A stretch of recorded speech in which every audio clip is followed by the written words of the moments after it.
the Sad Dads Club podcast. Here's everybody's favorite sad dads, Jim and Boo.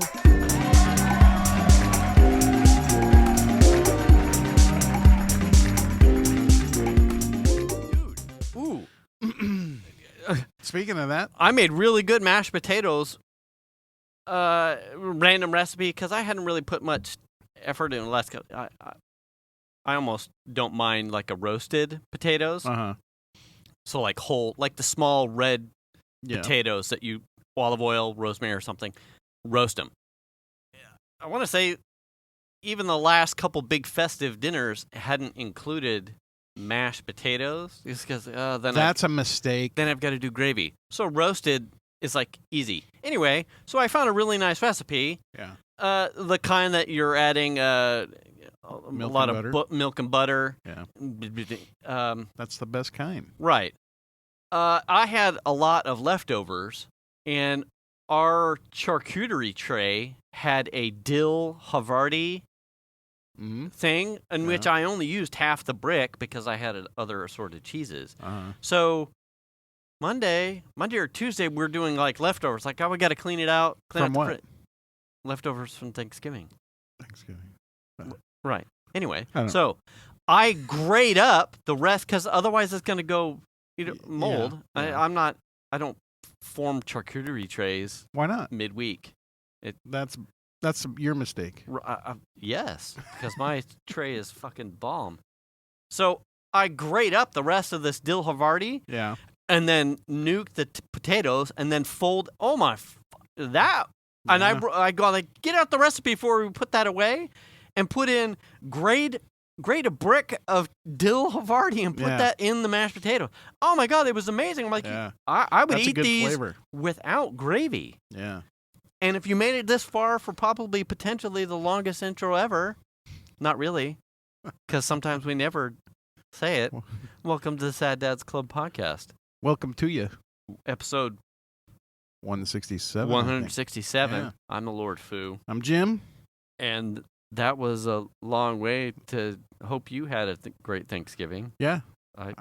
What Thanksgiving? That's what my point was. You missed it. So we left with you heading out to Disneyland. Yeah. With or without reservations. Yeah.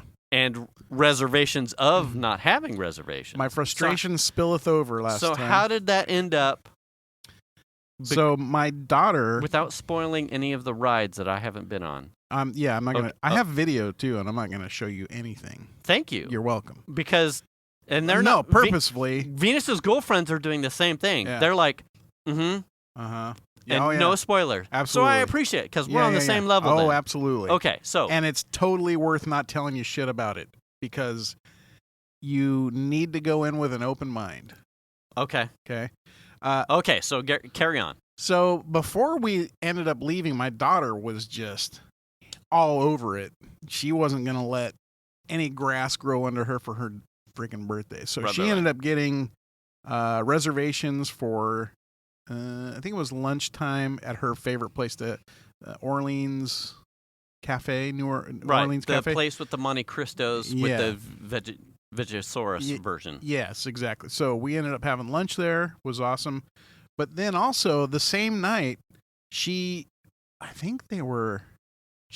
in her room, and something just hit her like, hey, you need to check reservations for Olga's Cantina. Right. She pulls it up, and there was one reservation for like 8:15, and she hopped on it. And Olga's Cantina, for those who are unaware, is the Star Wars Land reservation bar. The only place they serve booze? Yeah, no. in Disneyland, I believe. Well, besides Club 33. On the other side, right? Right. So that was pretty cool, and it worked out really well for us, but she ended up having her first legal drink in Disneyland at Olga's Cantina. That's awesome. It was. So the other part of my trepidation was that for the big rides like Rise of the Resistance and the new Spider-Man ride, I think they went to a virtual queue system a while ago. And that was frustrating because it was really difficult. You had to like I think at 7:00 in the morning, they opened up the virtual queue, and everyone is trying to get reservations into Rise of the Resistance for sure. Okay. And they were really hard to get. There were people that would walk away and not ever get to ride it. And most of the time they didn't open up like a standby line. Mm-hmm. That's my understanding of it. My daughter had been there previous with a bunch of people. I think with 9 people, and all 9 of them tried to get reservations for Rise of the Resistance, and only one person was able to get through to make a reservation for the virtual queue. So that was part of my frustration. Okay. As it turns out, the Sunday before we left, Disneyland killed all of that. Oh. Everything was just get in line. Everything. There are no fast passes. Okay. Anywhere that I could tell. Okay.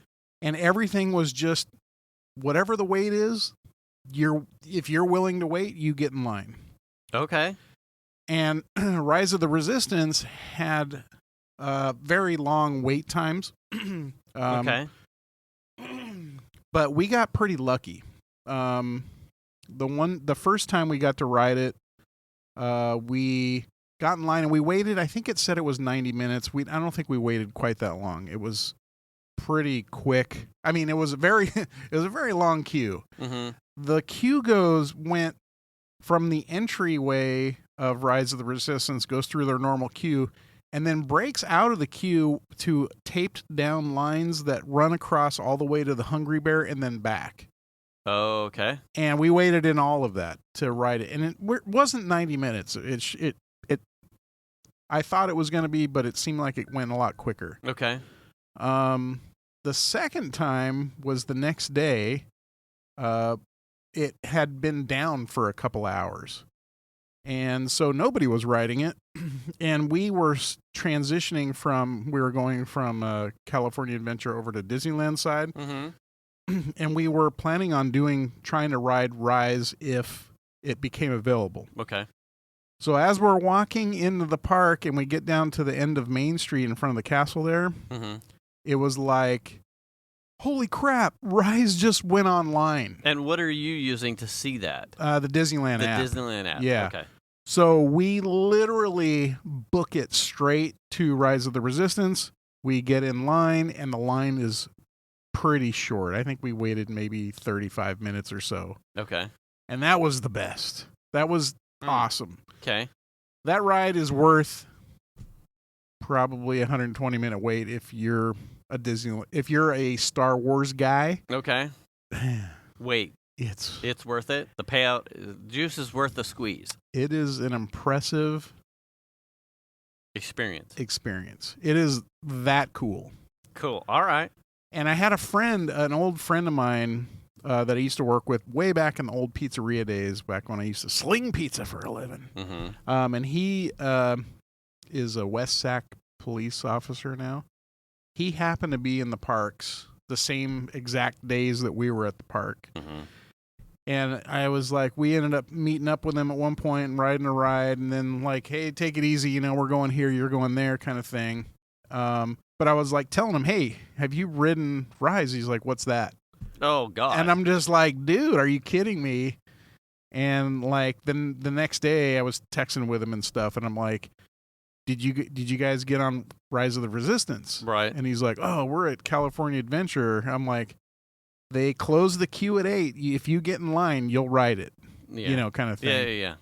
And he never ended up getting over quick enough because he was there with his like daughter and her friend. But I was like, oh my gosh, you really just missed out on a good opportunity.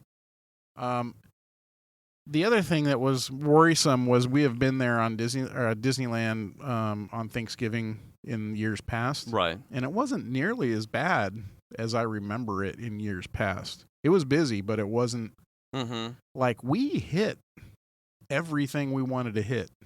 It was impressive. I'd have to believe that there's no way it was at capacity that you've been to prior due to COVID. That's true. Yeah. Interesting. And everything, there's no fast passes, so it's like everything's standby. So when you go look at the ride, it is what it is, and I think that helps because you don't have fast pass folks cutting in line in front of all the standby folks. Mm-hmm. So that makes the standby line just go quicker because they don't have, other than special assistance folks and stuff like that. Right. You don't really have that sort of like cut-ins. So let me ask you this: so the Sunday, the reason they killed the reservation stuff, was there something break, or is this their go forward? I think it was their go forward because I think they're transitioning into eventually the Genie Plus with the Lightning. They're going to get basically the same Fast Pass lane stuff back, but it's going to be called a Lightning lane, something like that. Okay. And it's part of Genie Plus where you'll pay $15 or $20 a day or whatever it is, $14 a day per person. So that's if you have 4 people in your party, you're paying that for each person. Mm-hmm. So that gives you Genie Plus access, and I think you can pay extra for Lightning lane passes or something. They're doing that in Disney World, but Disneyland right now is just standby. Everything's standby as far as I know. No fast passes. So I think part of that's the breakdown of fast pass and the reworking of whatever that system is into Disneyland, which just turned out, I think, for us, it worked really well.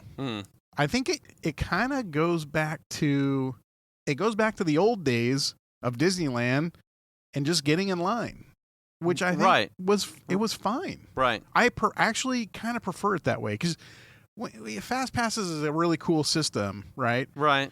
But you can't help but feel like you're being slighted when you're in the standby line by all the people scooting in front of you with the Fast Passes. You know what I'm saying? Yeah, because the Fast Passes cost money, right? No, the Fast Passes are free. I thought the Fast Pass... The Genie Plus system that they haven't implemented yet, that will cost money. Fast Passes have always been free. So that's the one where you can just take your ticket and you go to the Fast Pass thing and you stick your ticket in and it will spit out a Fast Pass for your ticket. Right. So if you've got 4 people in your party, you got to go put all 4 passes in. Or what they started doing later was you could do Fast Passes through the Disneyland app. I think that cost money then, didn't it? No. I thought something with the Fast Pass, because there was... Are you sure? I thought because that was always like a pay-to-win thing for me. I think if you went physically to the rides and got like a Fast Pass thing, you were fine. But you could pay extra in the app to be able to pull all the Fast Passes you wanted, but that was a premium. Yeah, I think if it allowed you to get more Fast Passes quicker, so that if, say, you got a Fast Pass for something that was in the morning and that Fast Pass was for the afternoon, you couldn't get another Fast Pass until the start time of that Fast Pass. Right. But whatever the system was, I think that you had to pay for, gave you a 2-hour window that you couldn't get a Fast Pass, but after that 2 hours, even though the original Fast Pass was in the future, you could then get a Fast Pass for something else. This goes back, actually, it reminds me of way back in the day when my kids were younger. We would go to Disneyland and we would buy our tickets through AAA. And that gave you a AAA ticket that had Fast Pass Plus on it. I believe that's what they called it. Okay. That would allow you to go get Fast Passes all the time. You could just go get Fast Pass. We would have stacks of what are we going to ride next? Yeah. Oh, this Fast Pass. Okay, we can't do this one yet because the time's wrong, but we can go do this and this. We would literally be walking by rides and just go get all the Fast Passes, and we would put them in a thing, and someone was the holder of all the Fast Pass tickets because that was before the apps and stuff. And with the AAA tickets, you could do that, and then those went away. That was really cool. Well, you breaking the system. Yeah, fucker. I mean, you're breaking it, but you had to be a AAA. You had to be AAA and buy your tickets through AAA. Yeah, I like that too. Well, I mean, we almost had an entire show of like, if you're going to pay extra. Yes. And the grievance is, obviously the rides were a slightly separate reservation and earmarking problem than the restaurants, right? Because the restaurants and whatnot were booked out for some people months in advance. Yeah. But the rides themselves were day of, as soon as Disneyland opened, but then it was the same thing. Yeah. You had people sitting around like a flower planter, like everyone's jacked into the phones, like ready, and like Melly and her friends. Like essentially like, right, everyone go to the rise resistance and ready, 59. Tap, tap, tap, tap. Bang, bang, bang, bang, bang, bang, bang, That's bang. exactly what they were doing. Are people who are physically challenged now at a handicap because they can't blitz to? Yes. Or what about folks who are older that just don't get the technology that well? That don't know how to... Right. You know what I mean? They're just out because they don't know how to use a smartphone that well? Right. I mean, that's tough, man. I know, yeah. And then to see that the only reason it's as vanilla as it was for you on this trip is because I can only imagine as someone that ingests data and loves to look at the analytics. This is like probably less of a, and we'll just wind everything back and let everything be normal, but more so they'd probably been running so long without metrics of how long will people actually stand in line. Mm-hmm. Okay, so until we have, let's take analytics of, and this will allow you to shave based off of, and the Genie Plus, the two Disneylands apart, at some point you do need the metrics of how long are people willing to stand in line. Well, that's an interesting question because I ran across, before we left for Disneyland, a YouTube video. And it was essentially a breakdown history of the FastPass system. I saw it. It was like an hour and 45 minutes long. And also it goes pretty deep into queues and how queues work and how much the ride can handle per hour versus how many people come into the queue. And it talked, one of the things that it talked about that I ended up chatting with my wife about because it was interesting was how they would start to inflate queue or wait times at specific rides to keep people from coming to that part of the park. Yeah, I can see that. They would inflate it so that people would go off, and even though it's crowd control. Yeah, the wait's really like 40 minutes. But they're saying it's like 60 or 70 minutes. Right. And so people are like, I don't want to wait that long. I'm going to go over here and do these things. Right. We've got, and I can tell you when we used to be able to, absolutely. Yeah. Hook, line, and sinker on that. Because when you could bebop around park to park, we would be checking the digital, like, what are the FastPass times for all these rides?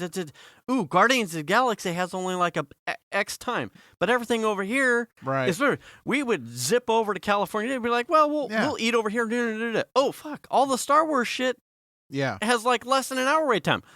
Being on back. We head back over. Yep. Like, I could see, fucking chase the cheese, bitch. Well, that's the thing, too, is I remember there were times where we would get in line for some of the rides that said they were 65 minutes or something. And you're like, that was like half an hour. Right. Before I actually get from the point I got in line to riding the ride was probably half an hour. So that at that moment, that was an inflated time. They were trying to push people into different areas of the park, which to me is mind-boggling, right? Oh, yeah. They don't just go, it is what it is, get in line or not. They're manipulating you. Oh, yeah. And I think that's really interesting. There's a whole bunch of game theory and fucking psychology bullshit going on that we need to sell more corn dogs. Yeah. Maybe. Move them over to the other park. That's where all the corn dogs are. Yeah, exactly.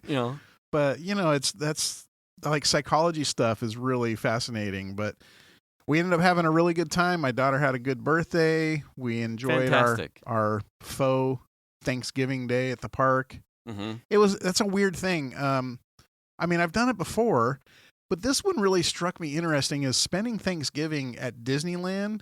It's Disney. Thanksgiving. Right. But nothing's really different. It's business as usual within the parks. You know what I mean? Like, it's Thanksgiving, but like, it's not, and you're not hanging out with your family, but I mean, you're all of your family, you're hanging out. I was just there with my immediate family. You're not doing the regular thing and having the meal or whatever. You're like cruising around and doing stuff it's just weird. Yeah. One year though, and I will say this, we went to Legoland when the kids were younger, and we had multi-day passes for Disneyland, and we went and did Legoland. Legoland closes kind of early. We were heading back to Anaheim, and there in Carlsbad, we got food at Jack in the Box. So I ate Jack in the Box, driving everybody in the van down 5 back to Disneyland so that we could go to Disneyland for the night. Thanksgiving. On Thanksgiving. Yeah. Your turkey dinner was It was two monster tacos and some curly fries or some, you know what I mean? Yeah.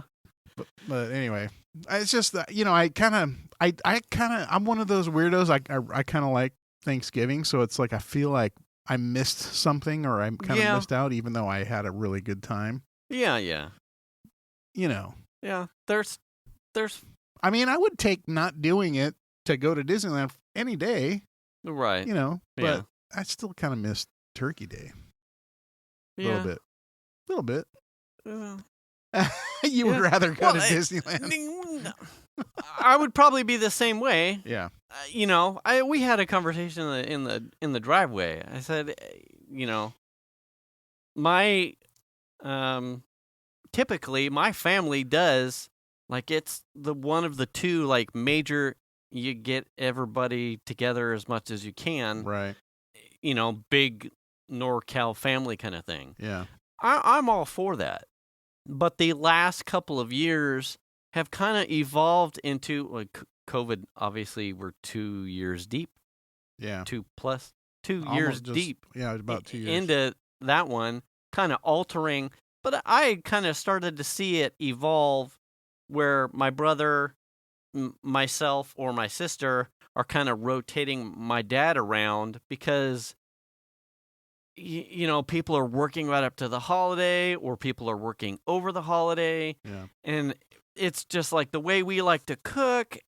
It's just such a big thing. And it's almost like I'm okay with it being a little bit smaller so that I can just get a little bit of a break. Right. But I mean, working all day to cook food and stuff. Right. That takes a toll on you. And here's the thing. I think I'm probably safe to say, like 4 years into that kind of like a very wind down Thanksgiving, and all of these probably 4+ Thanksgivings, I am cooking like a fucking banshee, right, from sun up to pretty much sun plus down. Right. And it's like, fuck, I thought I was supposed to be taking this easy, and yet I'm fucking tired. Yeah. My legs are shot. Yeah. I've been cooking all day. Yeah. And then it's like, where did they go? This was supposed to be the easy, because no one's here. Right. Yeah. And you kind of just push through it, because I'm like you, like the holiday in and of itself. I think the older I get, the more reflective I get about all of the opportunities and bounty that have afforded myself and my family. It's like, how could you not be thankful for, opportunities and the wealth of shit in the house and food, Yeah. So it's like, same page.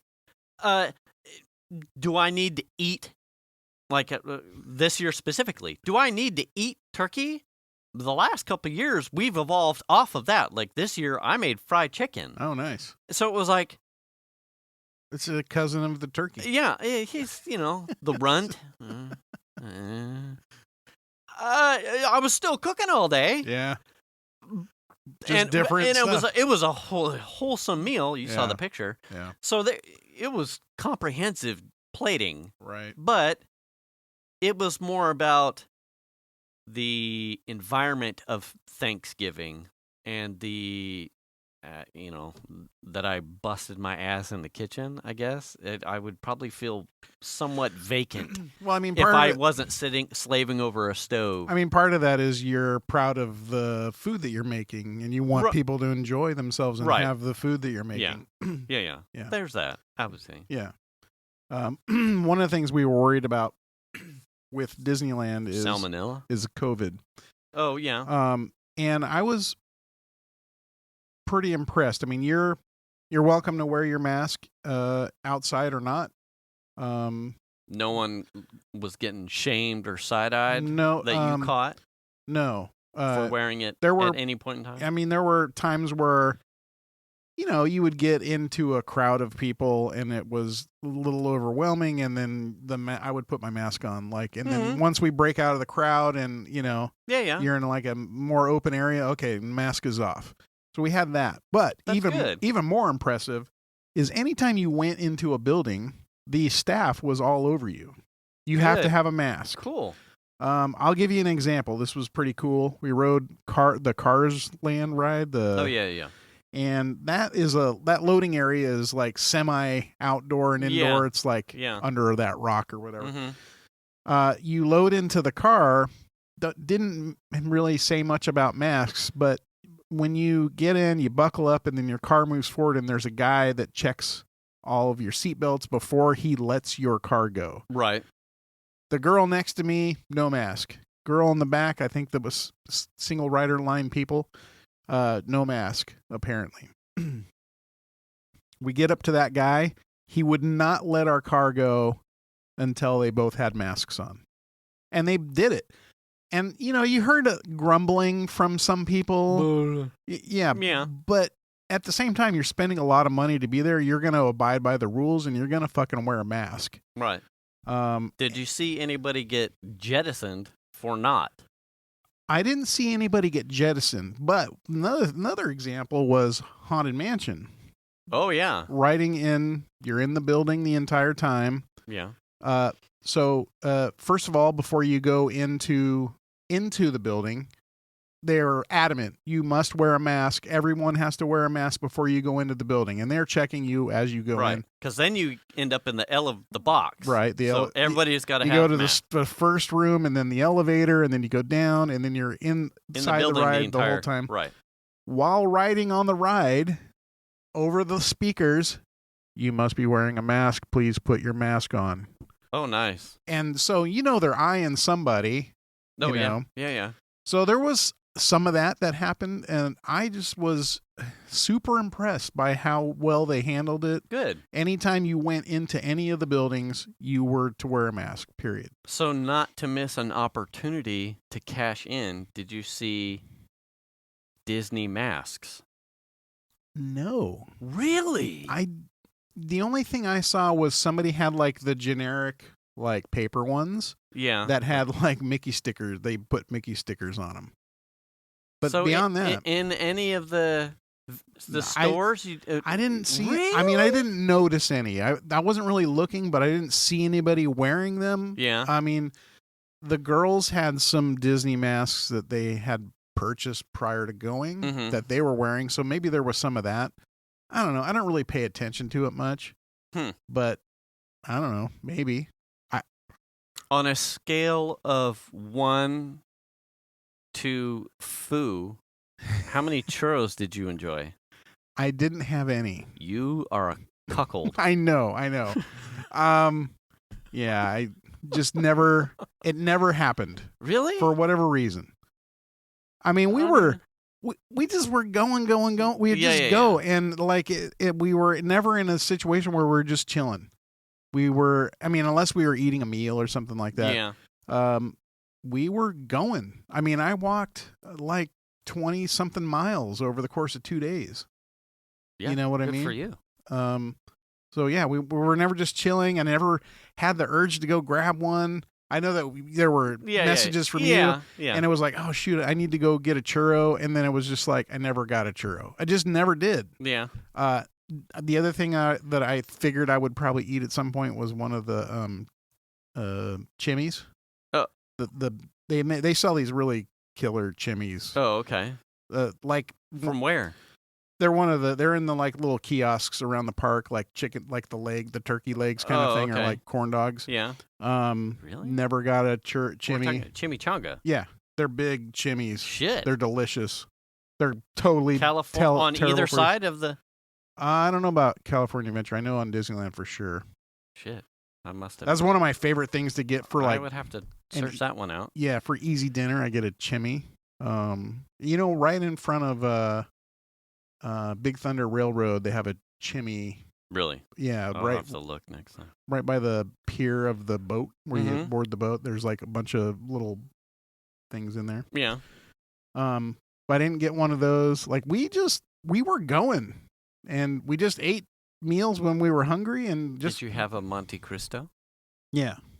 Yeah, I so did. I spent a little bit of time talking with Venus about that. Like, the sandwich name was familiar when we talked about it last week, but They're I'm like, totally bad for you. I can't remember why. She's like, yeah, because it's like a brioche, so it's really sweet bread and like cheese and ham. It's ham. And then like a fried. panini or fried? It's fried. I think it's got a coating on it, and it's fried. Oh shit, dude! It's and they're served with jelly. So you eat it with a little bit of jelly, and there's powdered sugar sprinkled on it. Yes, and then the beignet powdered sugar. Venus reminded me that when Disney opened up here are some of our recipes from the park. She apparently had pulled that one down. They have that one out. So yeah. Yeah, they're delicious, and I'll put that they have a ham one and a non-ham one, and so the girls love the non-ham one, of course. Yeah. But yeah, man, a good time. We had a good time. All of my concerns were gone. Melanie actually lost on Rise of the Resistance one of her rings. Came off of her finger, and I can't even tell you where she lost it, but she lost it on the ride, and we're walking away from the ride, and she's like, "Oh my God, I lost a ring," and she's like kind of freaking out.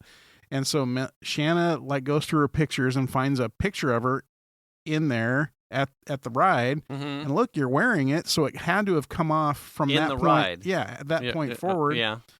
So they go to the front of the ride, and they're like, "Oh, somebody found something. So go see the people at the inn." So they go see the people at the inn, and they're like, "We're not sure if it's yours, but And then they brought it down, and sure as shit, it was Melanie's ring.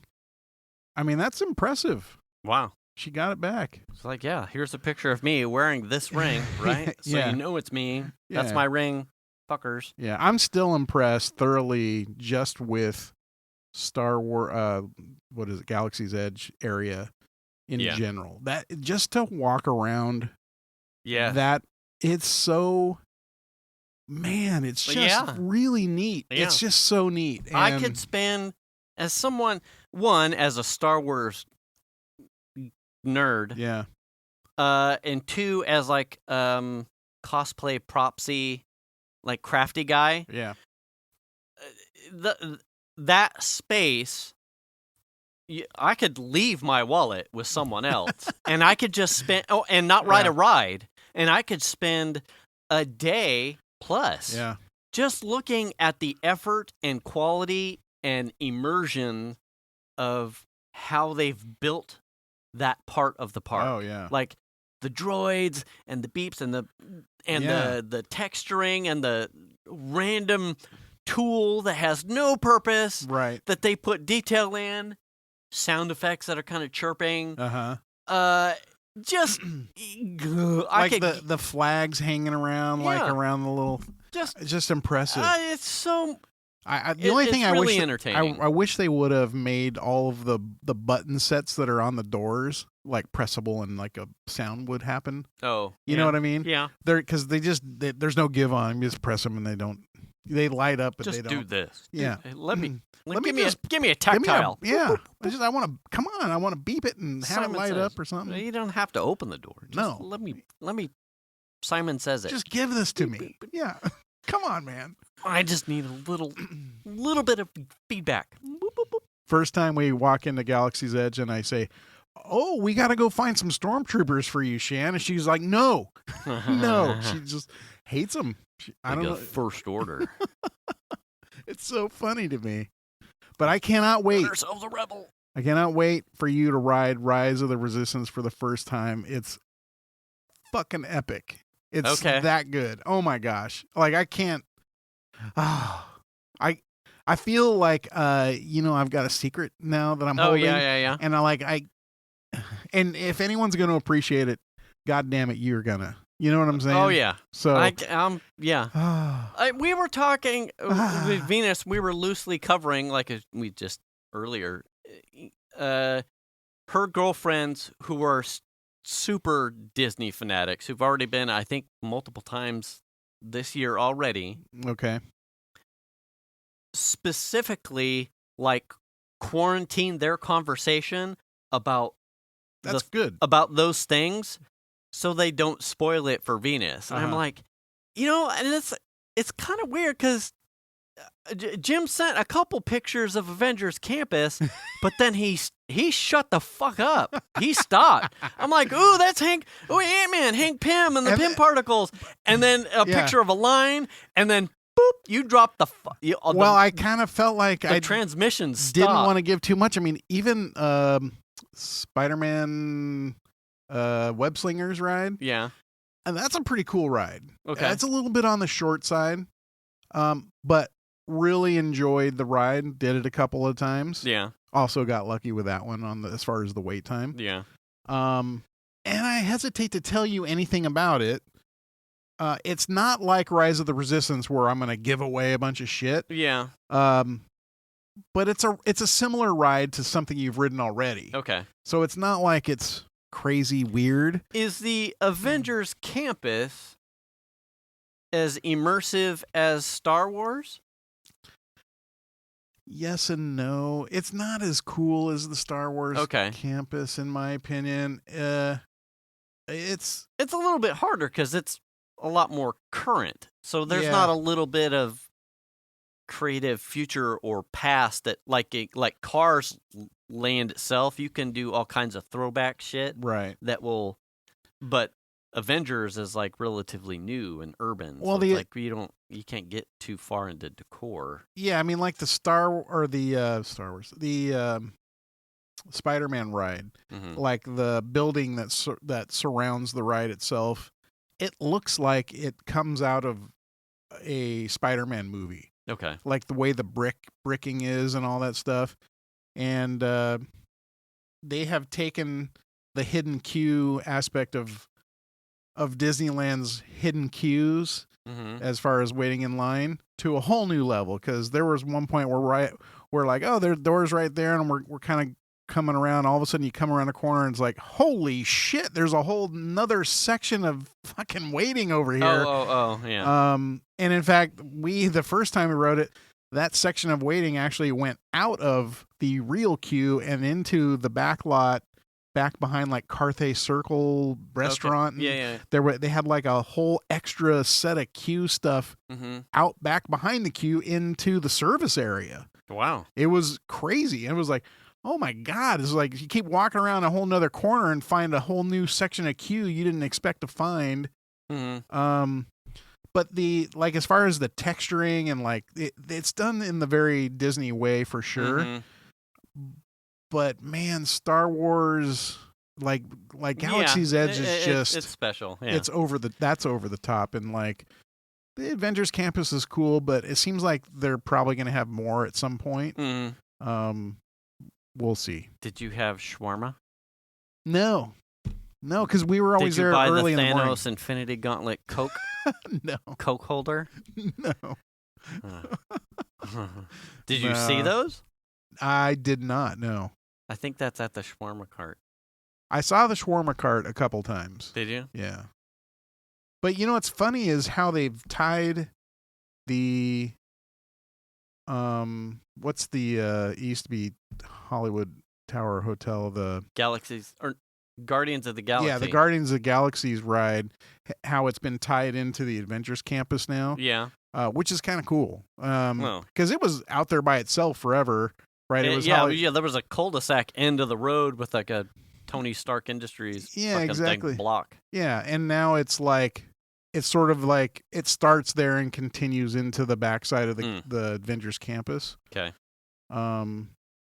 That was interesting. Because we were on California Adventure first thing in the morning, and we went to go get in line, and we don't know, like we've never been there, so we don't know what the Avengers campus looks like or where the line's going to start, or I don't know. I literally knew nothing about the ride itself. Right. And we're walking through like the main circle that like branches out to go towards the Avengers campus, and it's just like a wall of people. And I'm like, what is going on? Like you can't move. Like everyone's sort of like bunched up. Mm-hmm. And then I start seeing this sign like moving around, and I'm like, Chandler, what does that sign say? And it says like line starts here, like, or this is the end of the line. Oh, okay. For web slingers, end of the line, and it's moving, and I'm like, what the heck? And as this thing is moving, people are just filing into the line behind or in front of that person, so that person just has to keep moving. He just keeps recessing. Okay, gotcha. You know what I mean? Yeah. And so that's how we got in the line. It was like first thing in the morning. It's like just bloop, we're in. All of a sudden, we're in the line. Like okay, cool, man. I was here for fucking shawarma. We were all right. Now I'm in a line. No, we were coming to ride the ride. We just didn't know where to find it. Yeah, and we were all the way out in front of Carthay restaurant. Mm-hmm. So that's how far the line went out, and then it moved really fast because it was first thing in the morning. On Spider-Man the ride, line finds you. Yeah, but fuck, that ride isn't as special as Rise of the Resistance. That one, man, it's wow. I don't even know how they do some of the shit. Like some of it, I'm like, okay, I get what they're doing here. It's fucking amazing. Mm-hmm. But like some of the shit, I'm just like, I'm like, how do they even do that? I don't even know. Mm-hmm. You know what I mean? Yeah. It's fucking nuts. My wife is, let me know when you're done recording. So anyway, that was a good time, and I hope you go soon.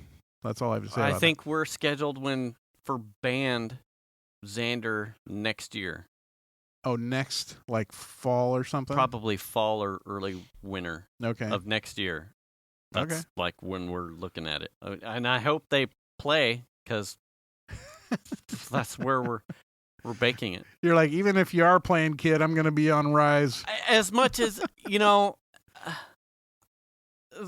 like we said, you're like, we should do a guide. I'm like, at least for the front half of this year, of 2022, Piper's senior graduation and, whatever senior trip she wants, I need to make sure that, that's an experience and that's covered. Right. Xander and I are doing his 8th grade is going to DC, so we're doing that.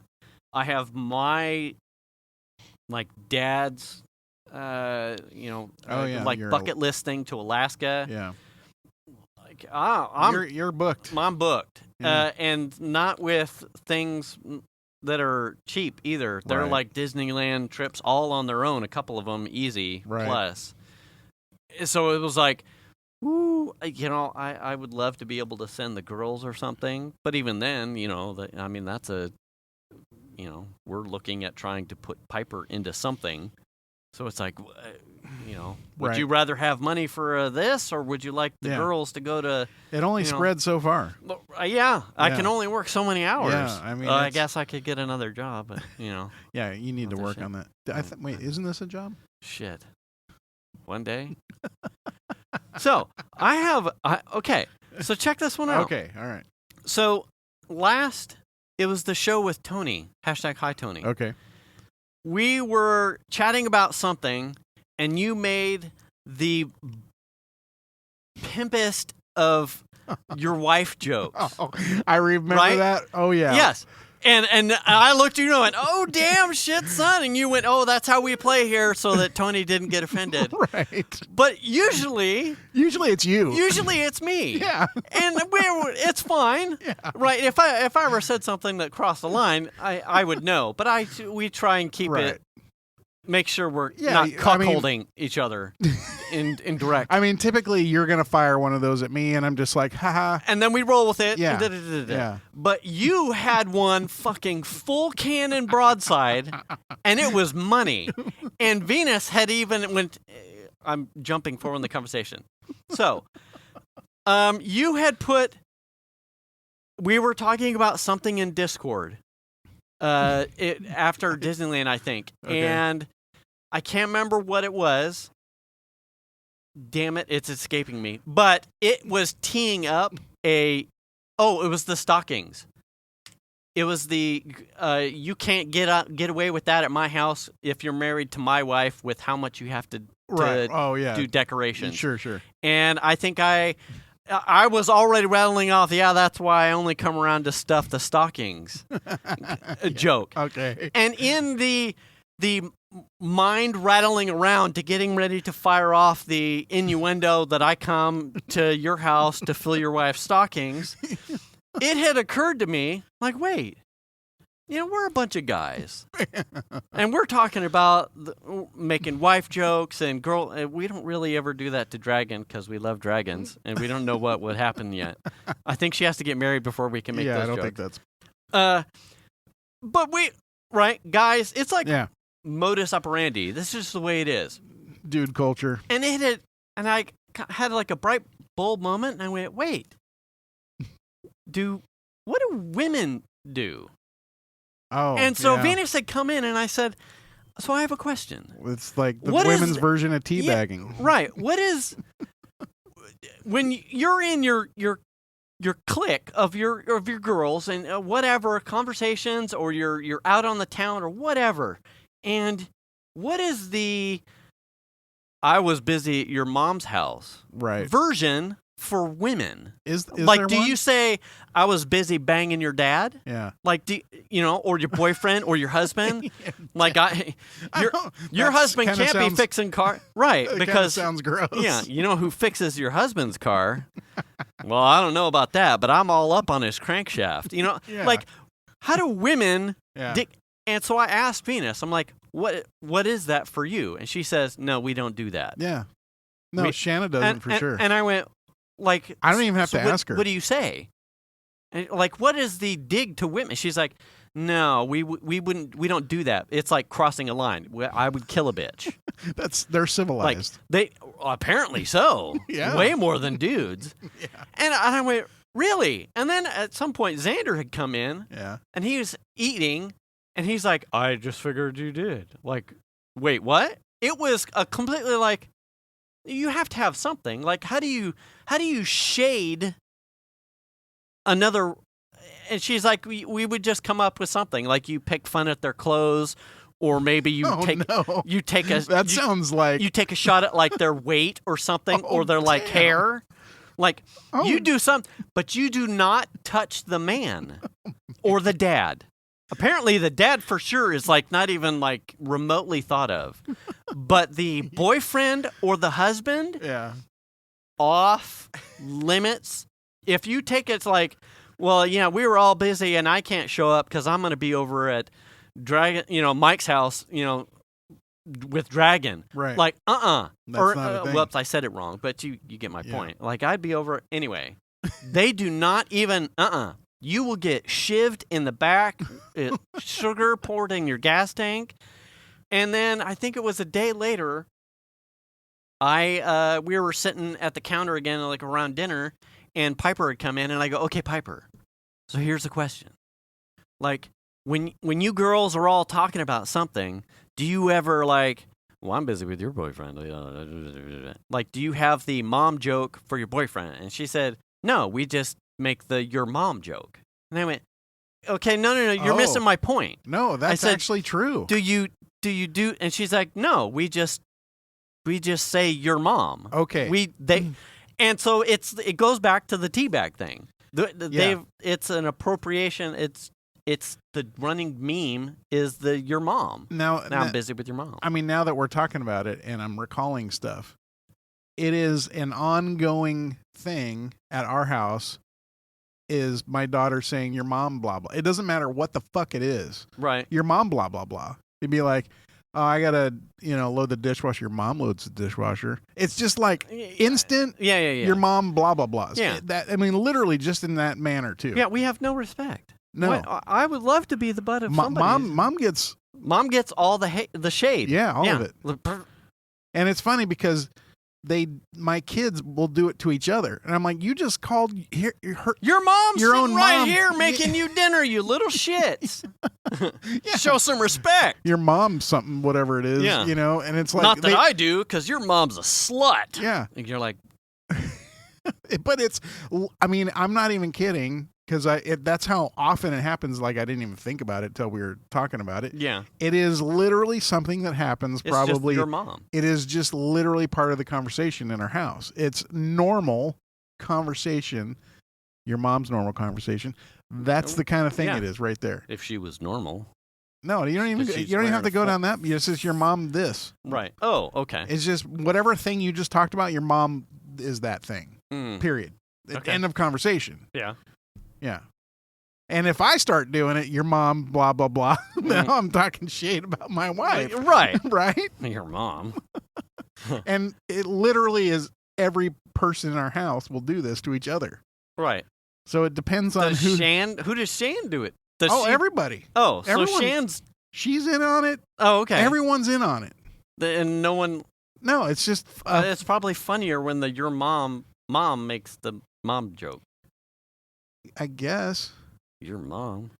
You are my mom. Well, fuck you. Then go to bed. And it's gotten to the point where it's like, Melanie will say your mom's something, something. And I'm like, well, you're just a broken record. Your mom's a broken record. I mean, this is how it is. Mom's going to break her record up on this. You know what I'm saying? Ew, Dad. That's the sound your mom makes. She is. Whoa. Melanie is just as much guilty as any of us. So don't put anything past her.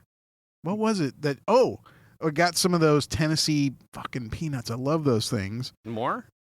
Oh yeah, I did. I ordered them on. Did you get the Bayous? No, I ordered them on Amazon, and I ordered the big one, right? And when it came, it was way bigger than the big one that I bought from Tennessee directly. Okay. And it was cheaper. And it was the can's this big. I mean, literally, it's like this big around. And I'm like, oh, I got nuts. But anyway, I gave I'm like, here, try some of these peanuts. And Chandler's like doing this. So I mouth agape. Yeah. So I just threw some in his face. And then Melanie goes, oh, Dad's putting his nuts in your mouth. Melanie said that. I didn't say it. She said it. And I was like, your mom's got nuts. That's how it goes. So for those who don't know, we got onto the Tennessee peanut. Oh, those are delicious. Because they had come out with I think this goes back a couple months. Dr. Lupo, who's a video game YouTube gamer content creator, had some limited edition thing with Tennessee peanut, where he had them branded a Dr. Lupo can of nuts that were D's nuts. Right. And I had just for the funny, haha. I mean, D's nuts. Yeah. How can you not? Right. I mean the joke is done. Yeah. Yeah. And they're peanuts. Yeah. And I love peanuts. So I love peanuts. I ordered a couple cans and we had them out here. They are, I'm saying it again, Tennessee peanut. Tennessee Peanut Company. Tennessee Peanut Company. They are the meatiest, crunchy. Yeah, they were really great peanuts. These aren't like the peanuts that you're getting in like the bulk bin at Winco or Rayleigh's or even Safeway. Planner peanuts. They felt like bigger than a shelled bag peanut that you're going to get at like the same. Oh, we just lost the light. At some of the grocery stores. Yeah. With that guy. Bastard. I know, fucker. We're close to time anyway. Well, ish. So, they're really great peanuts. Yeah, they are. Enough to where you ordered some on the side. You had some. I tried them and I went, oh, damn. And I went and ordered some. Then I ordered some more. And then I just ordered the big giant can off of Prime. Yeah, I ordered, I think, all of their flavored ones that weren't candied. So I ordered their toffee, their Sailor's Delight, which are peanuts with like bay seasoning. You could skip those unless you have a bay seasoning fetish, aficionado-ness. The Bayou Bites are like a Cajun, mom Louisiana. Yeah, she does. These nuts. Those are really good, spicy. There's a Tennessee sweet and spicy. To me, the peanuts were really good. I didn't really get what the spice was. It's very neutral, so don't be put off by those. I think I got like a fifth one. They were all good. The Bayou Bites by far are my favorite of the bunch, but the plain salted ones are top notch. Those are the ones that I'm ripping. Yeah. I've gone through like 3 or 4 cans of just the regular salted. They're really good. I mean, we're talking about literally peanuts. That's it, peanuts.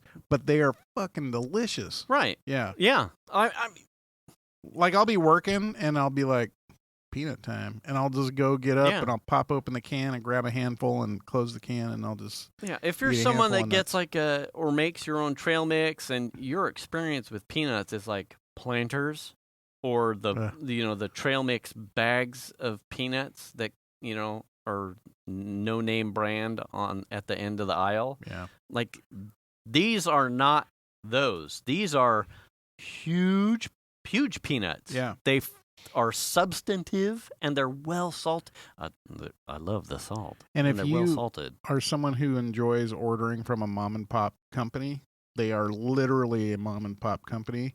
I got a handwritten note on my first order. It's a good online vendor experience. Things ship relatively quickly for me. I got a thank you email. Thanks for your second order, kind of thing. Yeah. And they're on Amazon too, so they have their own direct merchant site. And I don't know if it was directly from Tennessee Peanut Company. I thought it was, but I don't think it actually is. Oh, might have been from somebody else. So it's a third party brokering Tennessee Peanut Company. I guess peanuts. But it was like $19 for a big giant can of peanuts. A huge can of peanuts.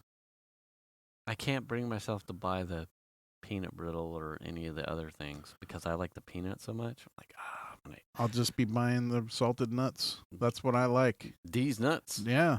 I'll put these nuts in my mouth. Let's see. Okay, so I can wrap one up. All right. Okay. Gift wrap? So I have an automotive pet peeve that I've run into. Oh. Okay.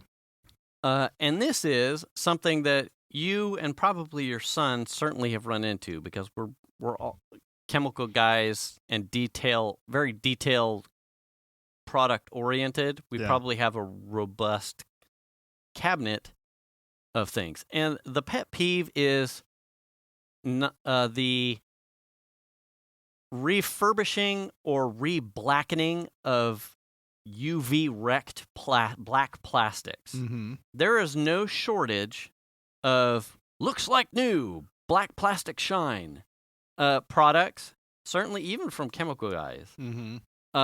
Mothers, McGuire's, chemical guys, Pickett Auto Detailer. Plenty of these products exist. It's one of those things that I feel like I kind of like as I get done washing a car.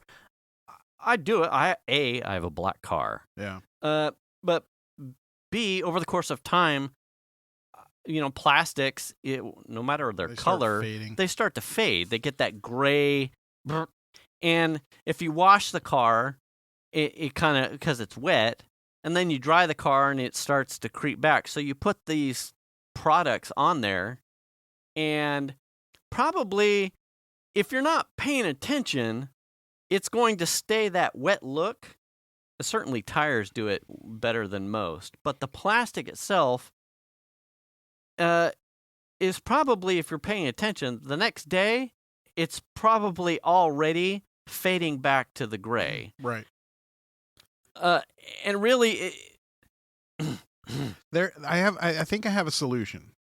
Okay. A blowtorch. No, but for real. A heat gun oftentimes is the other.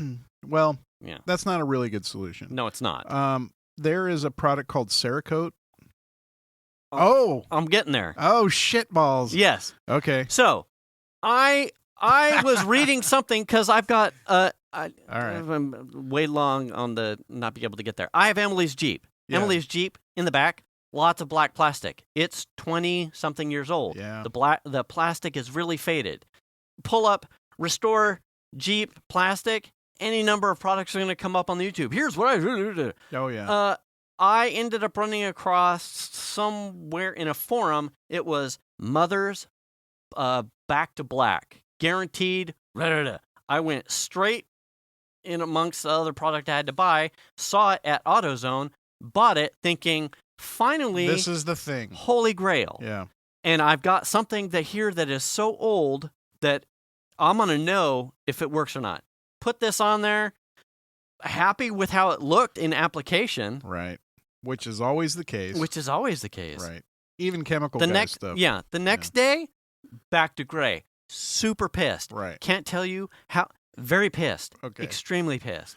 So then in my other travels on the YouTubes and looking for various other things that I need to get done to the Jeep, I run across someone that had taken Jeep fenders of a TJ in the 90s and then masked it off and taken 10 of these black products and applied it. And what came out on top amongst the two or three, cut to the chase. If you are not a blackening product that is comprised of a dye, it's not going to work. You really want something that's got a black dye, for black plastic, a black dye, or it's just smoke and mirrors. The other one was the Cerakote. Mm-hmm. Now, I used the Cerakote product to try and restore the Miata's headlights, and that didn't really work because I think the oxidation on the headlights was more than the product to clean it was getting there. So, as we've covered, for headlights, I think you really need to do the whole sanding through the grits and compound polishing to get the oxidation off. So I don't really fault that product too much because the oxidation becomes really what you're trying to get off in order to get the coating. Right. The Cerakote black plastic restoration product, I ordered that off Amazon after watching this guy's test and put that on the fucking Jeep fenders. Was it the Project Farm guy? I don't know. Oh, okay. That shit works. Yeah. Now, what it does, what I found, is that it puts like some sort of coating, it's like a small shell of a coating. It's almost like it's ceramic or something. Yeah. It doesn't have dye in it. The wipes that it's got on it, very chemically smelling. I would recommend wearing something or being certainly outside in a wind. I shouldn't drive my car into the house. Yeah, it smells super chemically. But don't, dipshit. Unless you want to put it in the living room. Yeah, maybe in the master bathroom. I need a microfiber. Bring me one of them squishimals, fuckers. Oh yeah. I did this on all the fenders. Now I had a lot of work because it wiped off a lot of black and then coated it. So I went 2 applications. I am 3 going on 4 days with 2 applications, and those fenders are still black. Like, super impressed. Now it has done a little bit of flaking on one of the fenders, which I think might be just the plastic being compromised, or maybe it's drying weird because we've got these really dewy, foggy nights and the product hasn't cured to design. But for the most part, it has kept shit black. Yeah. And lasted through being left out in the sun on these fenders that I know underneath are gray, super gray. I almost bought a box of Cerakote at Walmart. I'll give you a couple wipes if you want to test it. Oh, I mean, I bought 2 boxes because after watching the guy's test, it was like, he's like, oh, you might need another application. And it was, he made like the first video of like doing the test, and then his second video wasn't like directly linked. And so I had to kind of hunt it down, and it was weeks later. Yeah. And he had the fenders, and he's like, yeah, so if you're wondering where the update was, it was because I got busy, and so these fenders have kind of just bebopped their way around the yard. They've been outside. It's rained a couple times. He was in Florida. Okay. So, still glossy. The one with the dye, but was super expensive, was holding its own. But everything else had already started to fade back to gray. Right. Just so, if you have an older car that you're looking to test out a product that's not going to be back to gray by the time you're done drying your fucking car, the Cerakote black plastic rejuvenator, whatever the name wipes of it, or something. That works. I almost bought some because my wife, the CRV, has got a ton of black plastic on it. Yeah. And especially the mirrors get very chalky. Yeah. And it drives me crazy. And so I've tried, our normal, I forget what the VRP, I think, is from what we use from Chemical Guys. Yeah, I have that. And it'll work for a little while. And then Yeah. And I even, on the second application, the wipe was still relatively clean and moist. Mm-hmm. So I'm like, what else can I do? What else can I wipe? I wipe down, she's got this steel, black stinger bar bumper. Mm-hmm. The hoop on that. Yeah. And it went super black, and I went, okay. I opened up another wipe and did her rock sliders that are under her door, like the chassis. Yeah.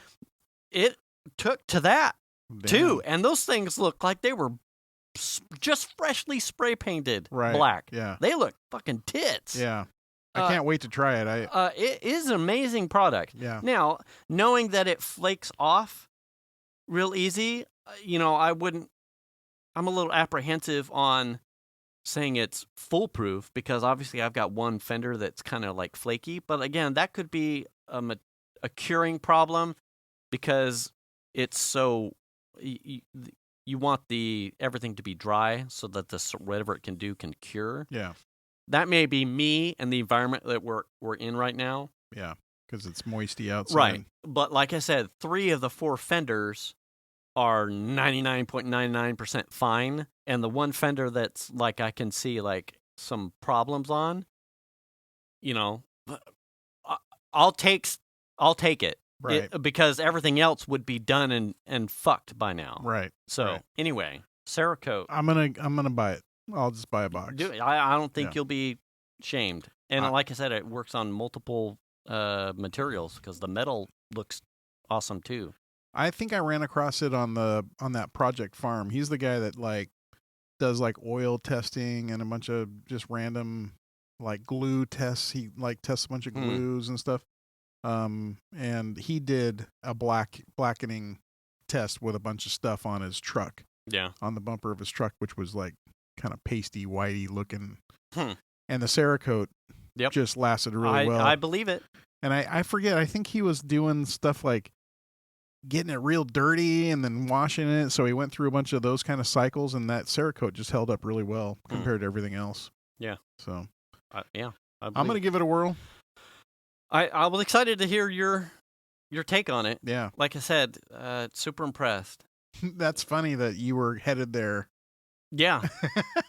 Well, I wouldn't have looked at it either because I was less than impressed with the Cerakote, that headlight product. Right. But I did another product as well to try and rejuvenate headlights, and it wasn't until I got to the 3rd iteration where I, was sand them. You got just they need to be taken down. They need to be just the oxide is not going to be removed with a wipe unless that wipe is hydrochloric acid or something. It's not going to happen. And even then, you wouldn't want it anywhere near your paint. Right. There's probably melt through the plastic of the headlight anyway, and then you've got problems on top of problems. Yeah. Anyway, so there you go. All right. We are at the end. I'm doing it. Doing it. Ready? Yeah. Wash your hands. Don't forget to do that, and then wash your ass because that's important. Wear the mask because that's important. Return the cart. Get the shot. Do the kindness. We'll catch you next week. Oh, check your oil. Check your oil, Tony. And drink your water, Mike. That's right. Yeah. More water. Drink more water. All right. We'll catch you next week. Thanks for listening, everybody. Bye.